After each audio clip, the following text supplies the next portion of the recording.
Alright, so here I am back doing, I didn't want to leave anybody hanging for that 360 video, and yeah, I kind of want to finish talking about the beer that Gunnar and I brewed up, Citra Passion.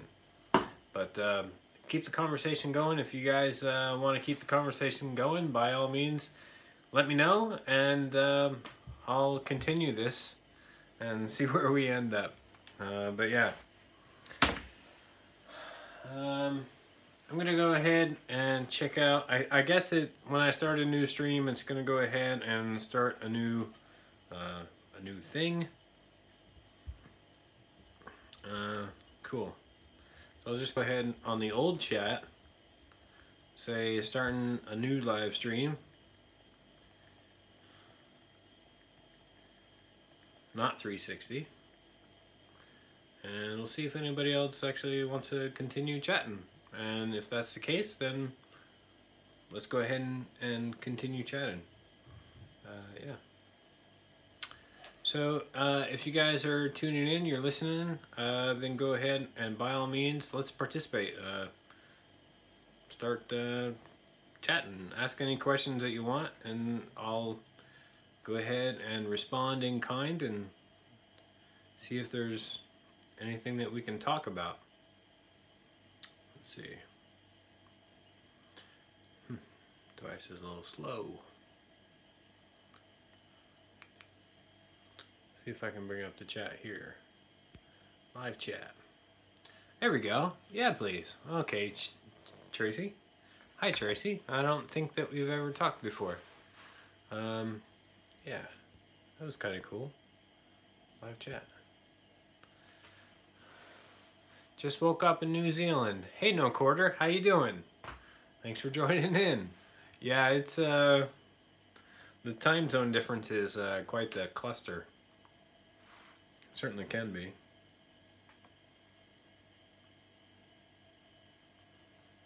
Cheers. Tracy, are you a home brewer? If you are a home brewer, how long have you been home brewing, and what kind of beers do you like to brew?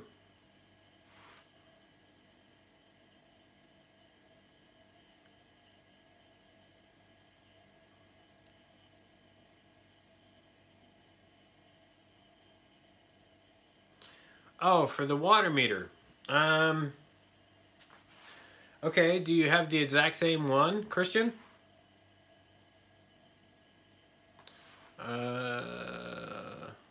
Cool. About 6 years, Tracy? Nice. Yeah, actually, I've been brewing, yeah, just over 6 years. So I started, I think, in 2011. And, yeah. Never looked back.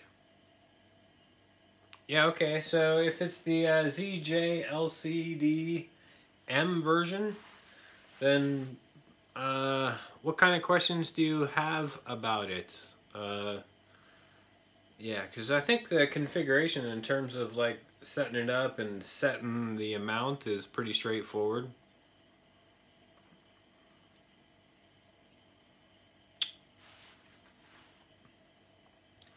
There was an interesting discussion I had with a fellow brewer in the Netherlands who actually took it a little bit further because he was not experiencing the same output as when you type it in. So if you say, okay, give me 4 liters, his output was not 4 liters, it was something else. And so he actually had to go in and configure it so that it would adjust the device to be specifically for the 1/2 inch valves that he was using it with. I guess there's a way to go in and hack it so that you can say, okay, for this device, I'm using it with a 1 inch or a 3/4 inch or a 1/2 inch, different type of valve.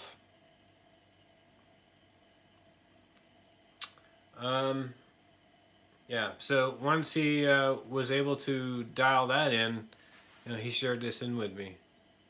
What's the config in the valve, the solenoid, and the heater itself? I missed that. Let me go ahead and see if I can bring that up here. Tracy, it doesn't do gallons. It only does liters, actually. Yeah, yeah. That's definitely something. Let me go to the live stream here. Trying to get to the chat here on my device so I see what's being said. On the phone it just pops up and then disappears.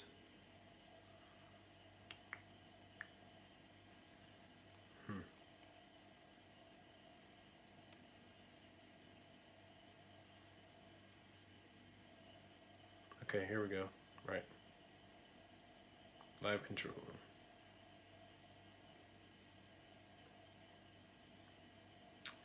First valve, then meter.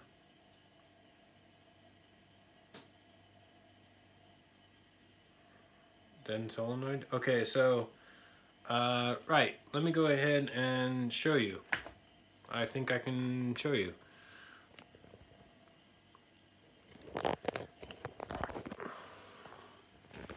Let's try and not shut the phone off. But so coming up through the carbon filter on the out, let me see if I can get this a little bit better for you. On the out, I do have a valve on the carbon filter. Then it comes the, let's check it out here. Right, then it's the solenoid, or the valve. Let me get this thing fixed up here. Sorry about the whole camera jiggery.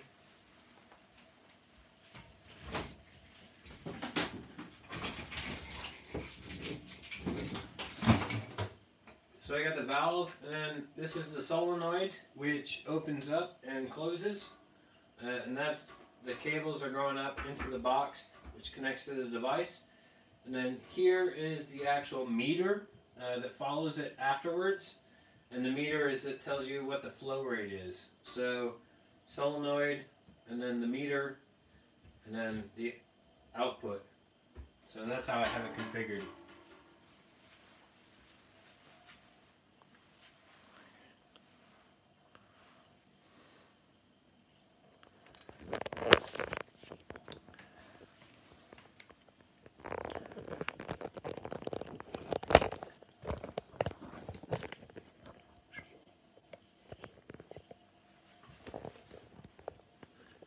Sorry about the whole shaky camera thing. Totally not used to doing this live back and forth thing, but yeah, there it is. Hope it works out. If you ever experience that when you dial in, you say you want out 4 liters and it's not giving you 4 liters, or what is it, like 3.9 quarts. If you don't get out the same volumes, let me know, and then I'll do a video based on the results that the fellow homebrewer did from the Netherlands. He shared with me a schematic, basically how you would go in and tune this thing. But when I got it, I did not have to screw with it at all. It did what it was supposed to do out of the box. So every single time on a brew day, I do test it. So I'll, like, give me 4 liters of water, basically to flush out whatever's in the carbon filter, and it gives me 4 liters of water exactly. So I know that the water meter is tuned in and that the device is tuned in itself. But if you have a different experience and it doesn't work out for you, let me know, and I'll do a video explain how to go in and change those settings so that it will work better for you. So cool.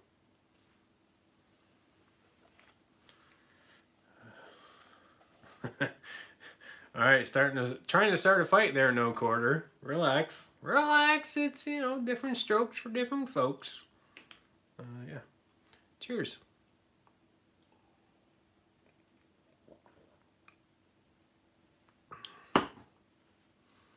I did not have to buy anything separately. When I ordered it on eBay, basically it came with the faceplate, the device itself, also the meter, the solenoid, and the power supply.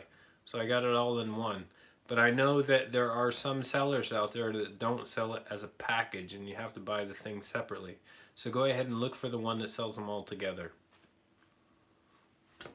I have a video link. I don't have it right now live, I'm sorry, about this specific thing, but if you search on my channel for a video for the water meter, specifically I think water meter, you'll find the video where I introduced it, and then there was a link to the one that I bought. I got it on eBay, so if you search for water meter or even the device name, the Zulu Juliet LCD mic, you should probably find it. Hi Rebecca.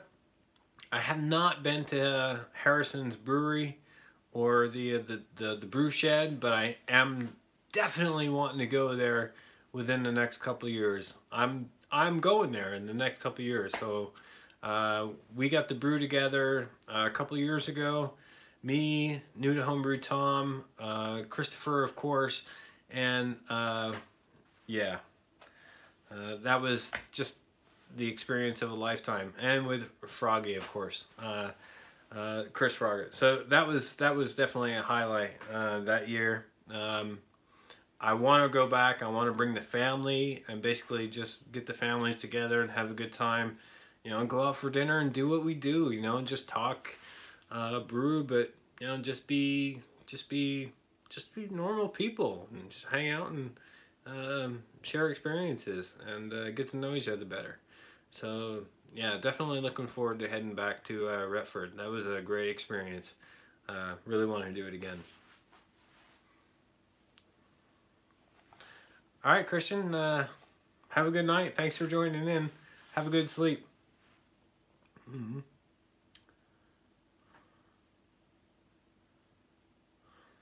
Hey, appreciate you checking it out, Tracy. I'm glad that it helped make a little bit more sense. Yeah, that's what it was really intended for. They look, I can fully admit that, you know, before that video series, I understood the basic concepts, but the statement that, you know, if you want to learn something, you want to get better at it, the best way to learn it is to teach it. So that sort of forced me into learning it even better, was to try and turn that around into a teaching format and teach it for everybody. And from that experience, I learned a lot. I haven't had anybody come back and tell me that I was wrong on anything, which basically hopefully reinforces the fact that it was correct and what I know is true. So yeah, if anybody has any feedback on that, negative feedback, by all means give it, and let's discuss it and help me learn and become better. So yeah.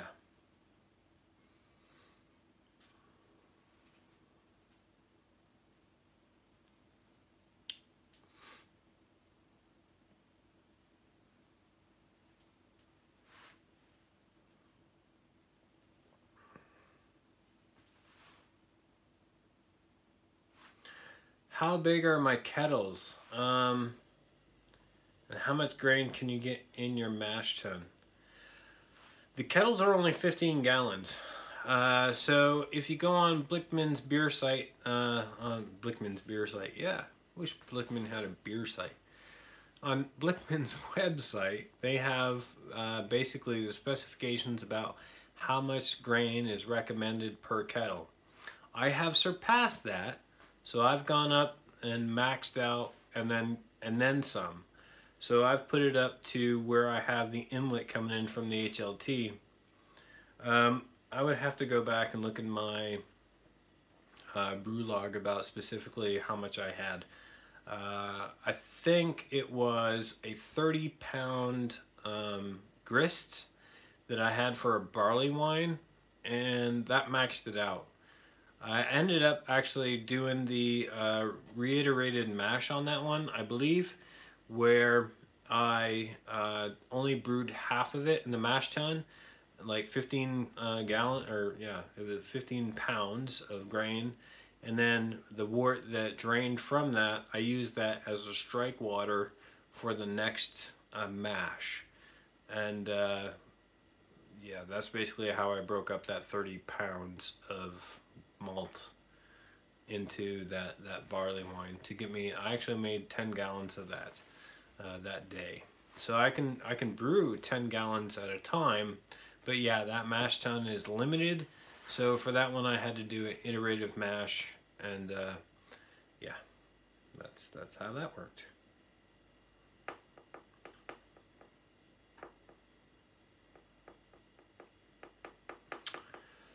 Have I had troubles with underletting and the mash swings, the mash temperature swings? I have not actually. When I strike directly from my HLT into the mash tun, basically what I'll use the software, and Beersmith will tell me I should mash in at like 72 degrees Celsius in order to reach a 66 degree mash temperature. That's generally right on the money. So no, I don't have long hoses. So I see some people that have Herm systems and their hoses are like, 2 meters long or something like that. I don't have that issue. I cut all my hoses to be as short as possible, and then use 90 degree yeah, what do you call it, fittings. Yeah, 90 degree fittings wherever possible in order to cease the kinking that might occur. So I have a really good experience with that. When I go through my Herms coil and I strike that way, so I'm pushing water out of my through the coal filter, the charcoal filter, through the Herms coil, and then into the mash tun. Then I start off with around 80 to 85 degrees Celsius, and what I end up in my mash tun is around 50 degrees Celsius. So it starts to come in at 65 as it's going through the HLT. When the HLT is up at 80, 85, I'm pushing it through at about 5 liters a minute. And then when it's all said and done, the HLT drops down to about 63, 64, and the final temperature as a whole inside the mash tun is roughly 50 degrees. I mean, it's usually like 49 or 51. It's right around there. It's right around 50 degrees Celsius. And so that's right at a protein rest. And then it takes me a couple minutes in order to get the HLT back up to 66, 65, whatever it's I'm mashing in that day. And yeah, it's realistically about 5 to 10 minutes. And then start the recirculation, and then I start to raise up from a protein rest temperature of 50 degrees Celsius up to that the infusion temperature, or the saccharification rest. That'll be usually about 65, 66, and that generally takes about 20 minutes. And then from there I'll mash for probably an additional 40 to 50 minutes before starting to go over to the boil kettle.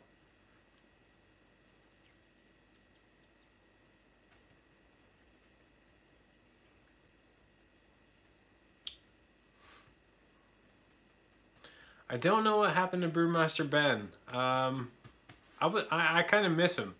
I don't know what he's doing. I know he had children. I think he had a second child, so he's probably extremely busy with that. I would suspect, but we've only had indirect communications via comments on each other's videos. But I found Brewmaster Ben to be a very entertaining brew tuber. I would like to see him again. I know he went into doing some weight loss and losing some weight.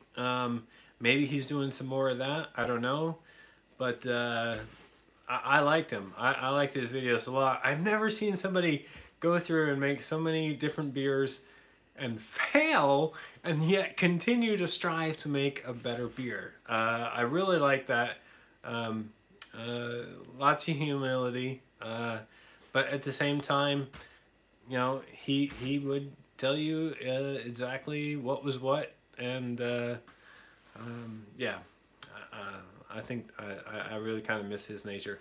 A lot of brew tubers like us, we're all like on a conveyor belt. You know, a lot of us come on and we do lots of videos, and after a couple of years, you know, we just, life goes on. We discover new things or other things. We get other hobbies. We get better at brewing. People, and that's basically I think a home brewer's life cycle.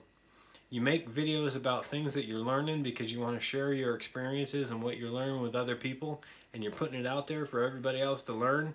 And then once you get to a certain level, you think that you've learned everything there is to learn, and then you stop making videos because you don't feel you feel like you don't want to recreate what everybody else has already recreated, even though you've already recreated all those videos. I don't know, maybe I have it totally wrong, but I see there's a conveyor belt. So when I first started making BrewTube videos, it was way back in the day. Main Brew Guy was doing videos every week.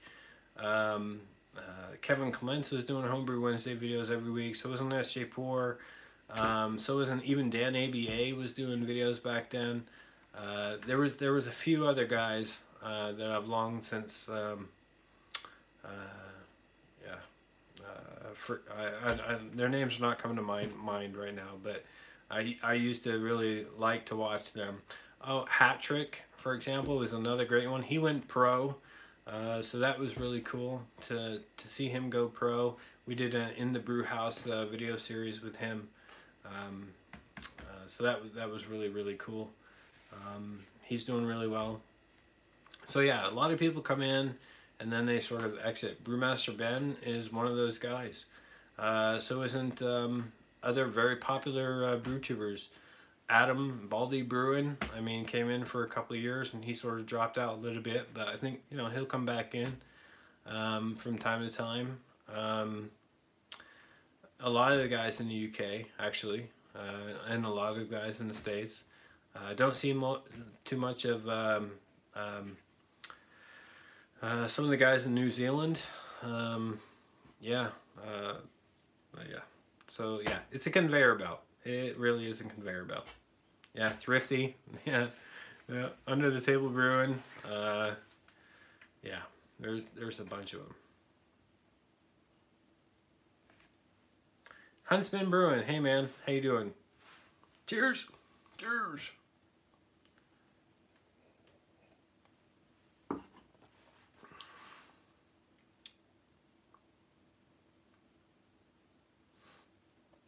Oh, okay. You guys are doing barrels, with Hunt Brewer. That's pretty cool.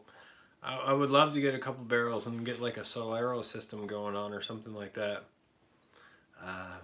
Yeah, don't know if it would be a welcomed addition, but I would definitely like one.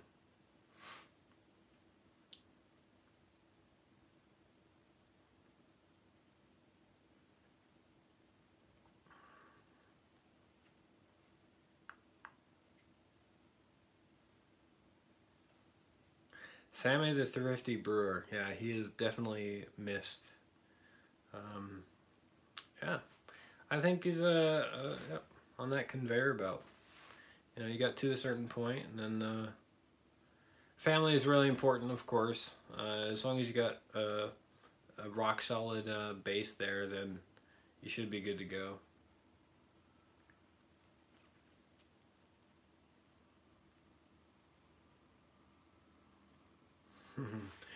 That's pretty cool, No Quarter. I wish I had that same sort of thing.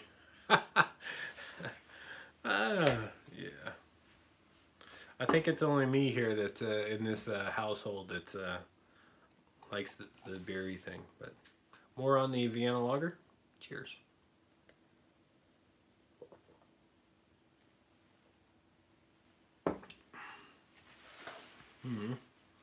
So who's up? Who's watching? What are you guys doing right now? Where are you?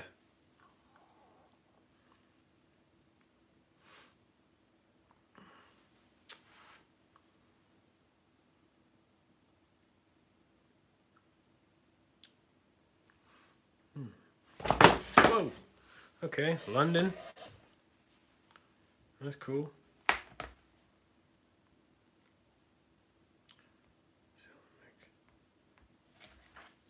Sorry, I just kind of lost my device here for a minute.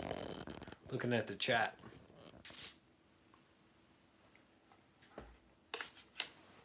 Don't look at the chat.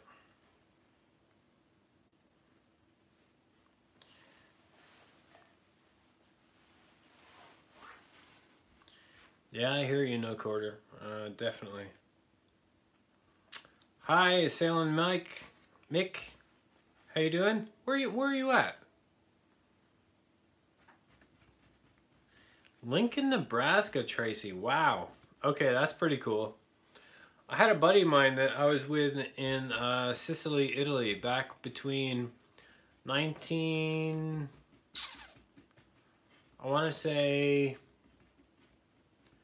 1998 until 2002, and he was from Nebraska, and I believe it was Lincoln, Nebraska.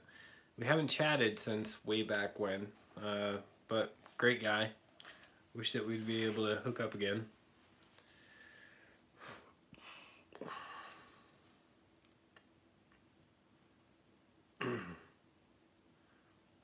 Okay, Salen Mick, you're from Norway, but where are you right now? Are you in Norway? It's freaking almost 12 o'clock. We should probably be in bed, sleeping. Not together, of course. That would be odd, but you know what I mean.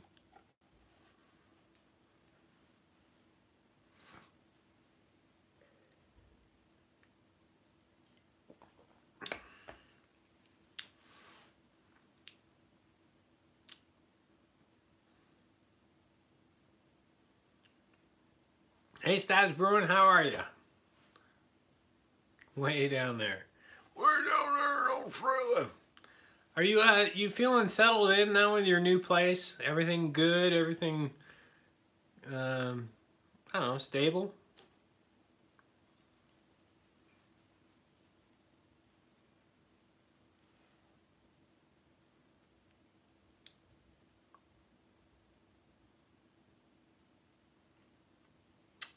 Oh yeah, okay. Hammer. I was out in Olesen and Midson area this summer, actually doing some more hiking and got the family out there, the Wise family. Mora Romsdal.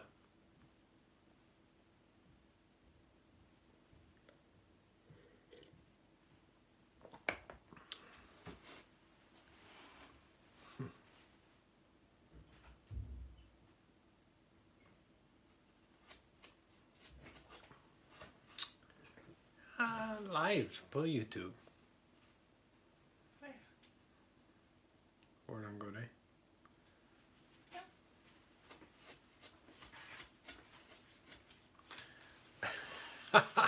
Okay, Stas, that sounds a little bit iffy, but I'm going to take your word for it that everything is cool.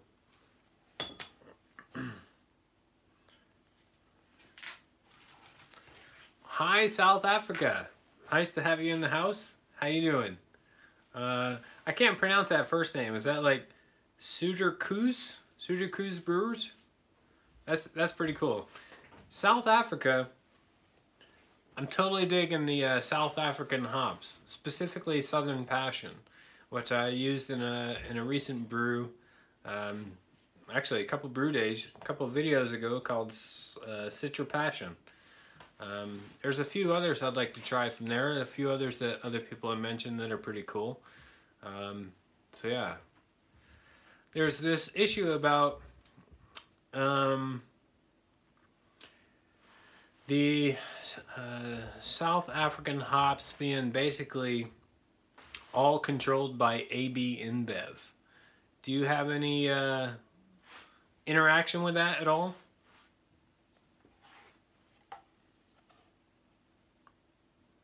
Hi, Mr. Fru. Ottawa. Hey, I was in Ottawa last summer. Great town. Great city, actually. Cool. Hey, thanks. Yeah, that was a really cool tour. I was really happy to be able to get down there and check out the Pilsner Urquell. That was a great tour. Highly recommended.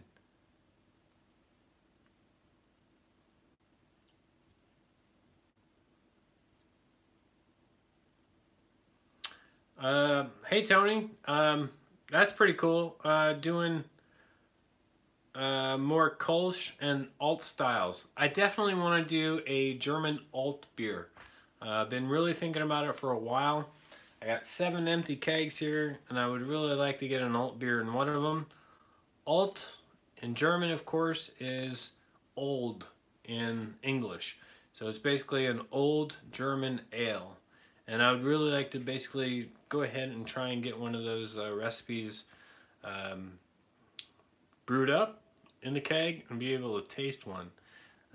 I know that a lot of the older American amber ales were based on alt beer recipes, but I think I might look at, like, brewing classic styles and start from there, and then maybe try and research some German resources for traditional, more traditional alt beer styles. I know that Experimental Brewing just had a recent podcast a couple days ago about alt beer as well. And then they had a traditional alt beer style on there as well. So I definitely like to get one of those in the wheelhouse and give it a whirl. Cider Craze? Okay, Cider Kraus? Cider Craze. Cider Craze. Cider Craze, is that right?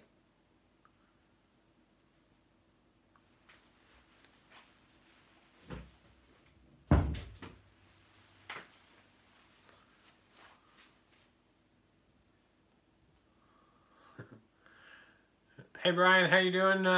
Hope you guys are doing very well out there on the big screen in Denver. One day I'm gonna make it out to Denver, man. I gotta get out to GABF, and that's gonna be epic. Hopefully we'll be able to meet out there one day.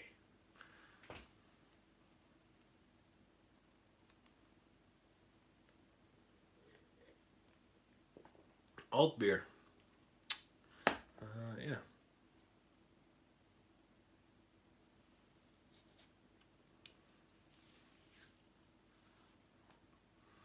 Indeed he is.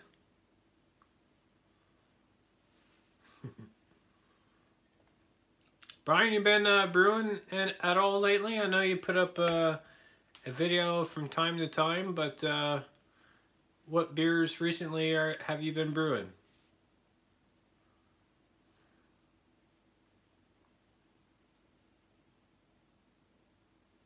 Ah, good old brown ale. Sweet. Nice. Yeah. I got the Sticky Imperial Brown still in the Keezer. Or actually, not in the Keezer.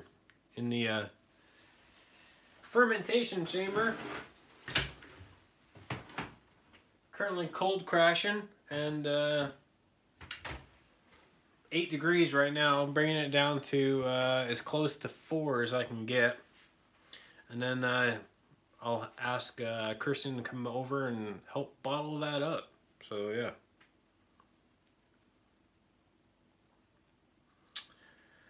Hey, Tube Dinos.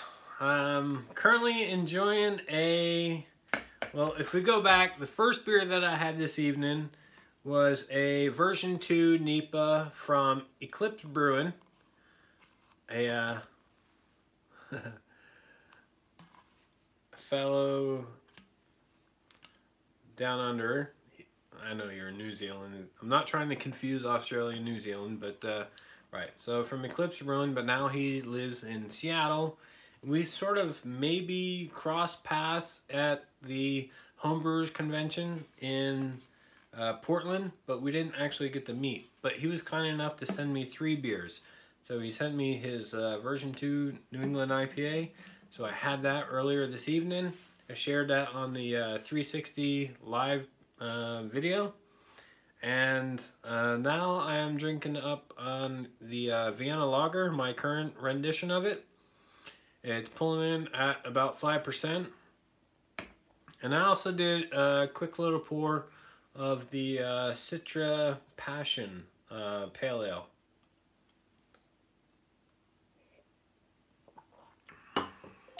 Both of which are tasting very nice.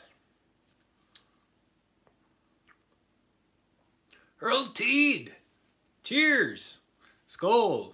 Welcome to Northern Rock Brewery. Hvordan går det med deg? Yeah.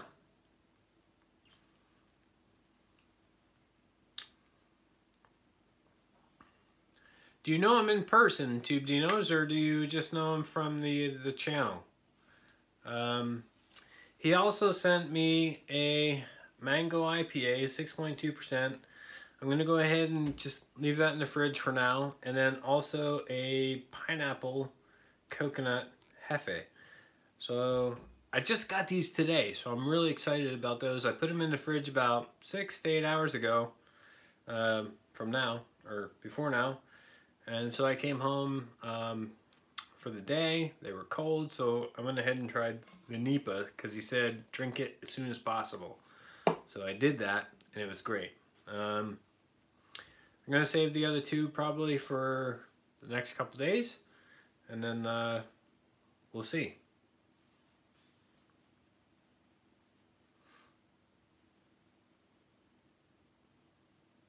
Det går bra. Skål! Spending the weekend with the family and some friends. Hit the Tuid in Larvik. Hey, Larvik's a great place. I love the rocky sort of the waterfront down there in Larvik. Really, really nice.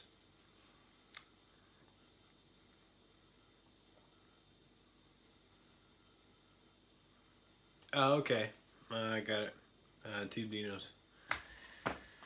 Yeah, I saw his video about his haul when he came back from the National Homebrew Conference, or HomebrewCon in Portland. And he had that huge thing. And he had a giveaway, right? So he did a giveaway. A lot of people won, SJ Poor, a couple other folks. And then he drew like one final name and said, okay, with this guy, I'll just go ahead and send some beers. I ended up being that guy. So it was like, wow, super cool. I won. So he ended up sending me 3 beers.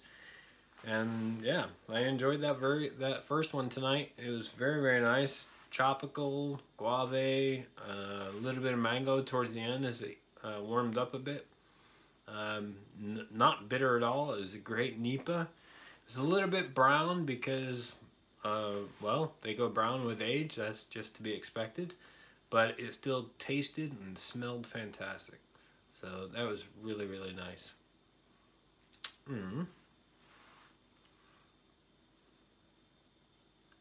Yeah, I definitely felt pretty lucky about that, no doubt about it.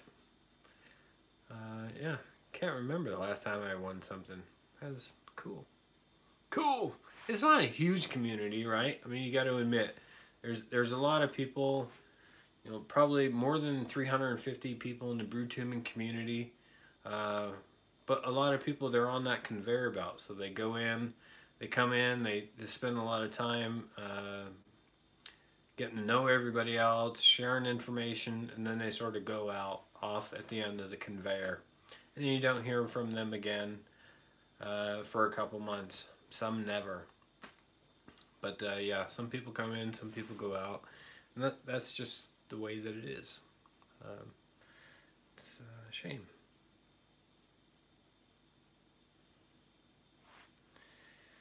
Can I recommend any Scandinavian festivals next year? We're planning to go to Germany, Belgium, and hopefully get over to your neck of the woods.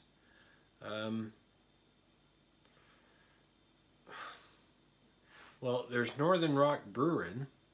That's a beer festival. If you can get here, you come in, you got open access to as much beer as you want for minimal price. You just got to show up, and then you got it. It's right there, all for you. As long as we got stuff on tap. But I'll make sure if you're coming, we'll have stuff on tap. So just got to get here. Other than that, brew festivals, Earl Teed is in the house. So if you're in the chat, Earl Teed, what do you recommend for beer festivals here in Norway? I can get 9 kegs in that keiser. So, and I got 7 empty ones there, 2 that are in there, ready to go. So I can fill these up for when you're ready, when you're here. Yeah.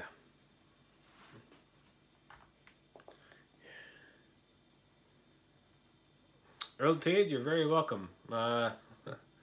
It's more people participate. We all learn from everybody. We all teach each other, um, and we communicate and collaborate. I will one day get back out there to Halden. I actually have a very good friend, an old colleague of mine that I used to work with. So I'm really trying to get back out there and looking for an excuse to get back out there.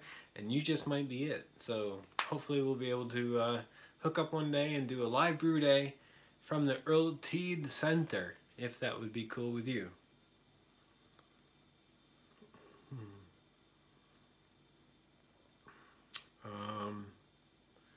Yeah.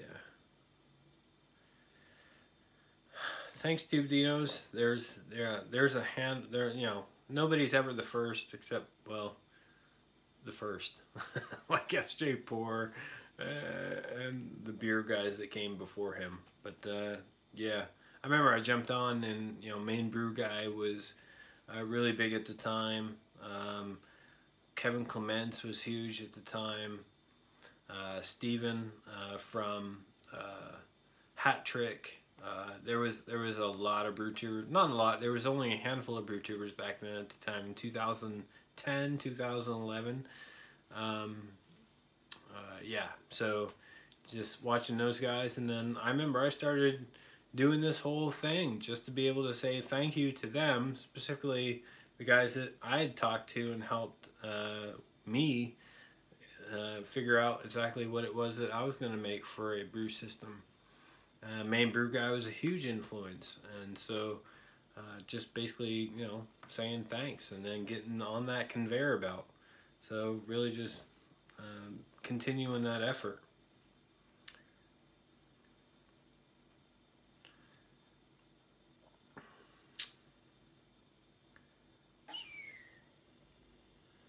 Hello again, new to Homebrew Tom. Welcome back, sir.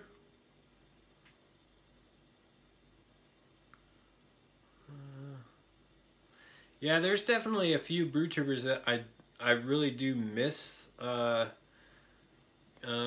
a regular basis. Of course, new to Homebrew Tom is one of those guys that are more regular now.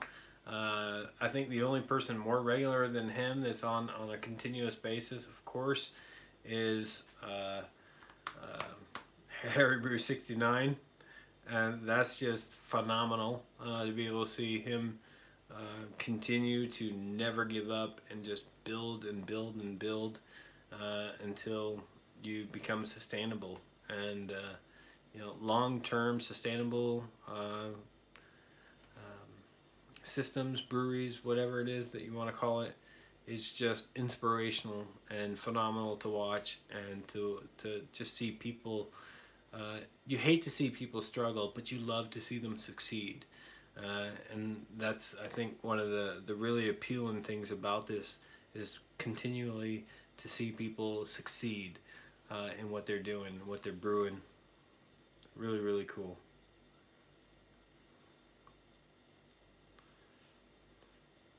Yeah, Tom, what's going on, man, with the Shy IPA? What's up with that? What's going on with your new brew system? Are you going with, which system are you going with? You're not going with Blickman, are you? You're going with the other guys. Yeah. All right, take care, old Teed. Nice to see you. Thanks a lot for stopping in. I really appreciate it. Cheers. So SS Brewtech maybe is in your wheelhouse, new to Homebrew Tom. Have you started talking to them yet? Since the other guys were unavailable.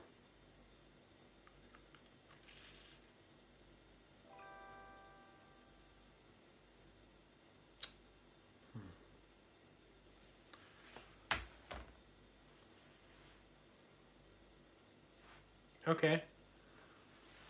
It's a good choice, no doubt about it. Like Hot Rod Brewery here in Norway, he went with SS Brewtech, and they definitely hooked him up. They did a pretty good deal here with helping him get his all the hardware in place. He's done, you know, tremendous amount of stuff with all the software that he's got going on in the background to run the system. But the kettles and a lot of the equipment is from SS Brewtech, so they might be able to, they might be willing to work with you if you contact them and help you out for the whole sponsoring aspect of it. So that would be pretty cool. Yeah, it's a great system. Like that whole mash tun, isolated or insulated mash tun. That's a really cool system. The you know, Blickman has a lot of benefits, but they don't have insulation like that. So, and when you put up the poll for which you should choose on Facebook, whether it was the other system versus Blickman, I actually voted for the other system because the Blickman didn't have the insulation system, and it's, you know, twice the price for about the same stuff. Yeah, so it is what it is. This was really, there was no other options when I went and bought my system. So SS Brewtech wasn't actually proliferant here in Norway. It wasn't readily available. Blickman, there was only Blickman, and then there was just generic stainless steel systems that, you know, didn't even have sight glasses in them. So that's the only reason I ended up going that route. Yeah, that was Christ, that was what, 7 years ago. So yeah. That's why I got what I got. But I will say, if you're going to get into the whole hardware, you know, the kettle stuff, if you're going to go and get serious about it, don't go with 15-gallon kettles. Go with 20-gallon kettles. Because if you don't, you might regret it. You see me on my brew days when I'm doing a 10-gallon batch, right? So for 2 kegs, why spend a whole day brewing if you're only going to be able to fill 1 keg? Sometimes I think, why spend a whole day brewing if you're only going to fill 2 kegs? If you can get 15 gallons out of it and fill 3 kegs in the same amount of time, do that. So go for at least the 20-gallon kegs. That would be my advice for your brew setup.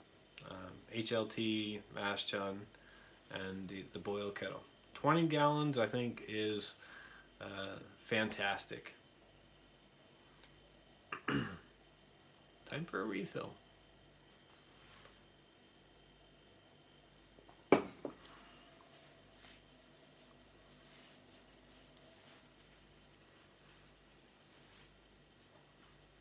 You'll have to rent out the missus to fund it.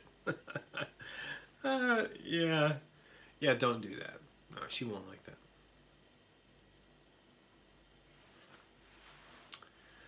Yeah. I think if I lived in the States, I would definitely not buy Blickman. I would definitely give the Anvil stuff a serious look. But then again, there is the SS Brewtech as well, which has fantastic hardware, as well as the you know, the insulation on the mash tun. I think, you know, that is wonderful.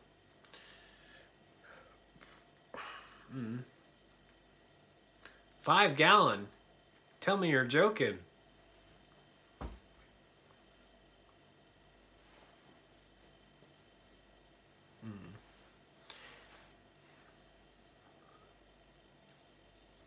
Spike definitely has some great system, but like New to Homebrew Tom sort of discovered, they're only in the US. So that's, yeah, for now, not really an option for those of us abroad.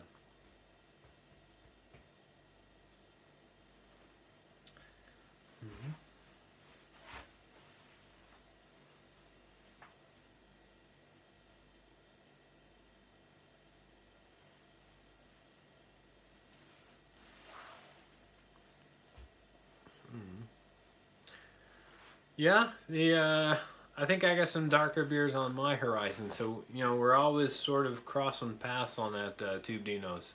You're going in the summer, we're going in the winter. Yeah, that's just the way it goes. Hey, Cheshire Homebrew! Welcome to the club. How are you?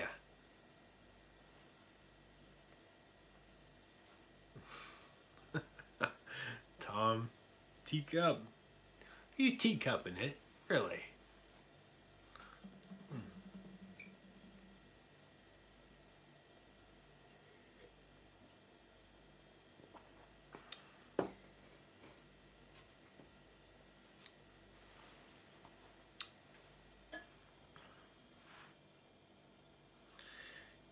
Yeah, the whole 100 liter batch thing is, yeah. I've thought about that too. So when it comes down, like, am I a home brewer or do I want to become like semi-pro and maybe look into selling beers and stuff like that?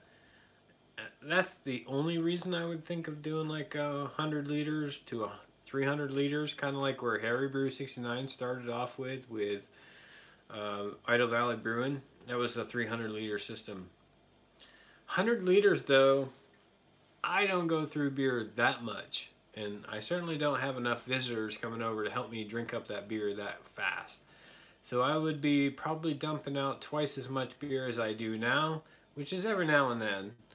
And I don't think I want to be doing that. So that's why I think a 20-gallon batch, doing like a 15 gallons or three batches at a time. If I do a split batch or something like that with each brew, that would be more than enough. I mean, I think that that would be a rarity. So 5 gallons is great. 10 gallons is better if you're brewing things that you really like. Um, if you're going to be sharing lots and potentially putting a lot out there, then yeah, like the 3 batches or the 15 gallons per brew is probably better. Um, but 100 liters, yeah, that's pushing it. That's really that's on the border. I think I would be pouring out a keg a month if I was to be doing that. But that's just me. Other people drink differently. I come back to the whole weight loss thing and only drinking during the weekend. And yeah, so there's that. If you drink a beer every night you come home, then then that probably is sustainable for you. But that's not that's that's just not my lifestyle.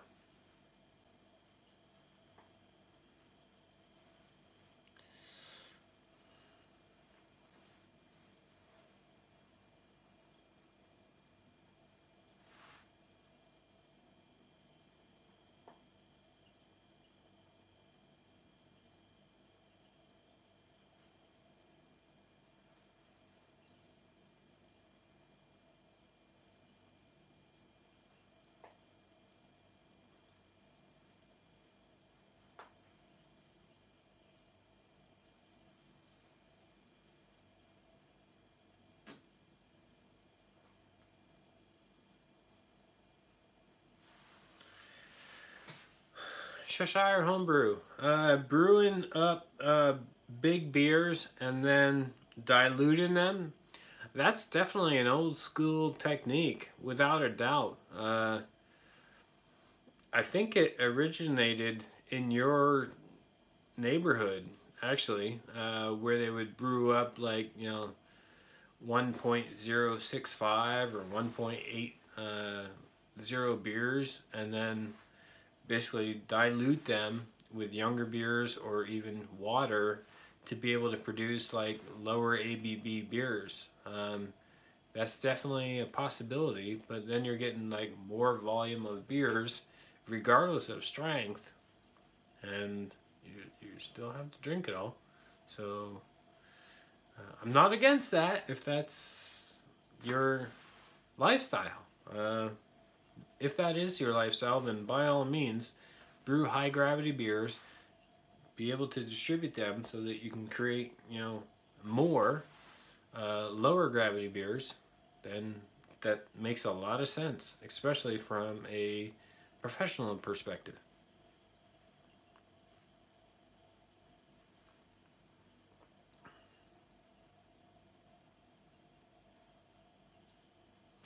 Hey, fantastic, Tracy. I hope that it works out for you. If you have any issues with it, have any questions, let me know.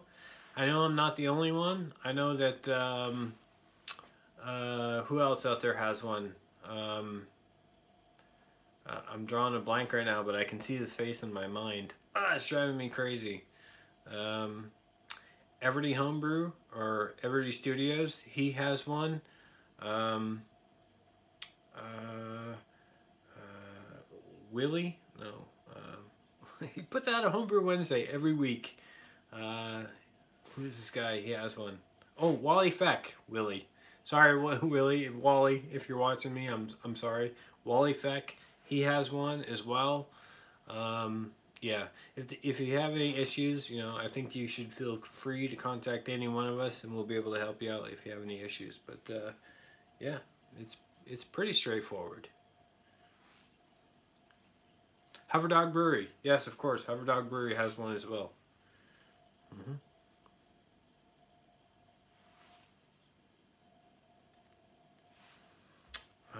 Right. Let's see here.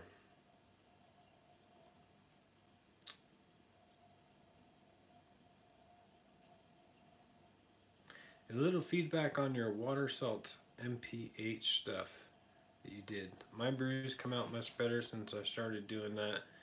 I am very happy with how it all turns out. Hey, cool, Brian. I'm really glad that the water video has helped you out. That's pretty cool. Thanks for the feedback.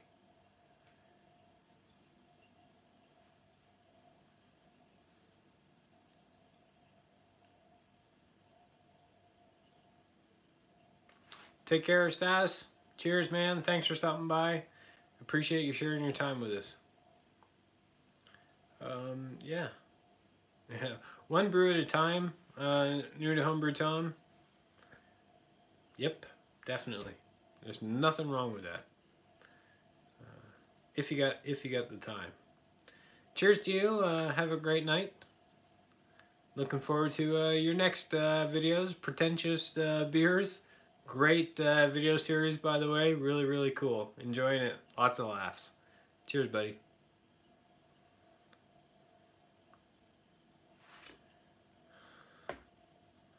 Hey, Ian. Hey, thanks for stopping by.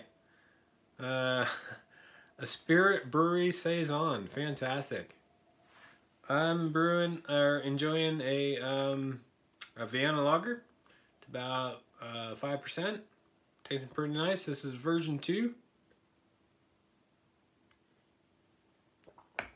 And also a little bit of the Citra Passion. So a little bit of double fisting tonight.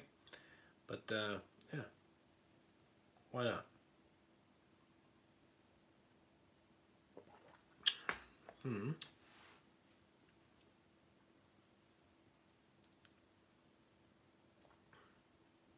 Oh, you were saying to buy the stats. Sorry about that, Tom. I thought you were going. Good. Thanks for sticking around.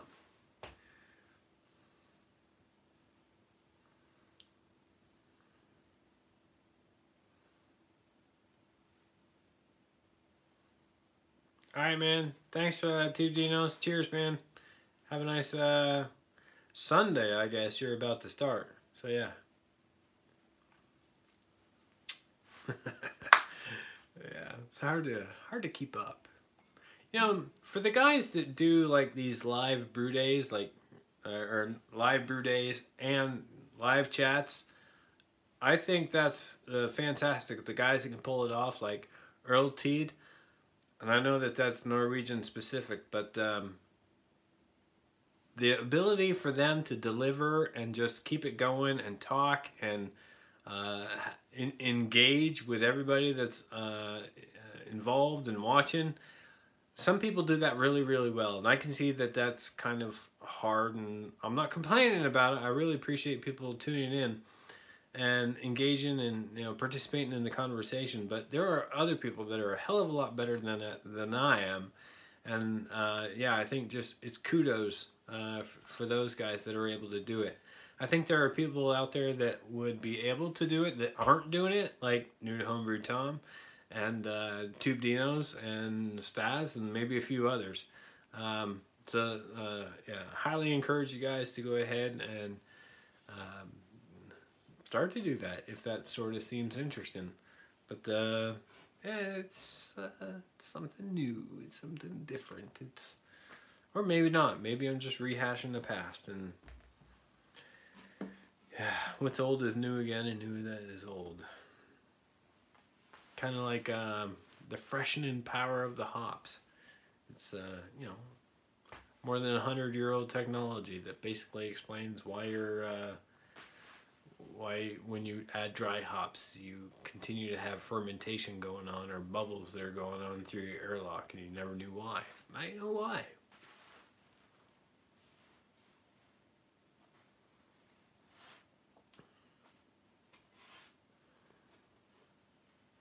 I would love to see New to Homebrew Tom live stream. Wouldn't you?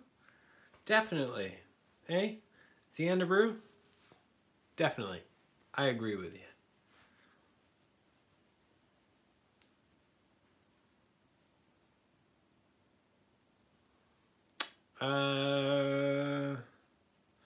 Tony, what town am I in Norway?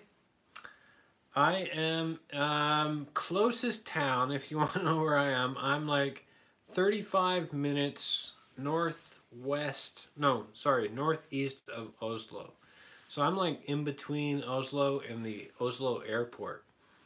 I'm out close to a town called Sørumsand.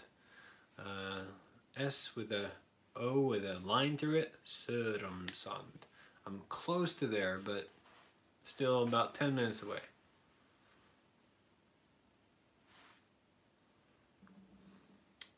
I would love to see a Tom and Harry live session. That would be epic. Yeah, especially engaging and getting feedback and you know going with the flow.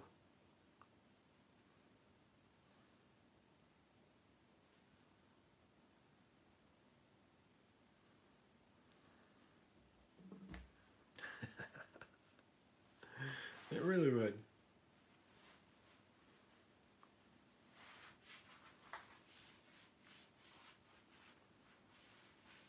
Hi guys, well it's midnight. I think I'm gonna go ahead and have to sign off now. You have no idea how much I appreciate you guys tuning in and just having a chit chat and seeing what you guys were up to doing and keeping me company on this Saturday night. It's been wonderful. Lots of great questions, and I hope that it's been useful and being able to have this back and forth. If there's ever anything that you ever want to know about what I have and how I use it and what I use it for, then by all means go ahead and just shoot me off a message or an email or a post on my one of my videos, and I'll gladly respond to you and let you know whatever it is, whatever it is. So with that, thanks a lot. I really appreciate it. You guys have a fantastic weekend. Have a great week, and we'll see you on the next brew video. That should be coming up probably in a few weeks. Till then, I don't know what's going on. Some work here at the house, but I'll probably be brewing up a old school double IPA from Mike Dean. I'll probably be doing his recipe here in the next few weeks. After that, probably a imperial stout of some sort. But more to come, as always, and I'll share it with you just like I do with everybody. Till then, till next time, thanks a lot. Cheers. Take care.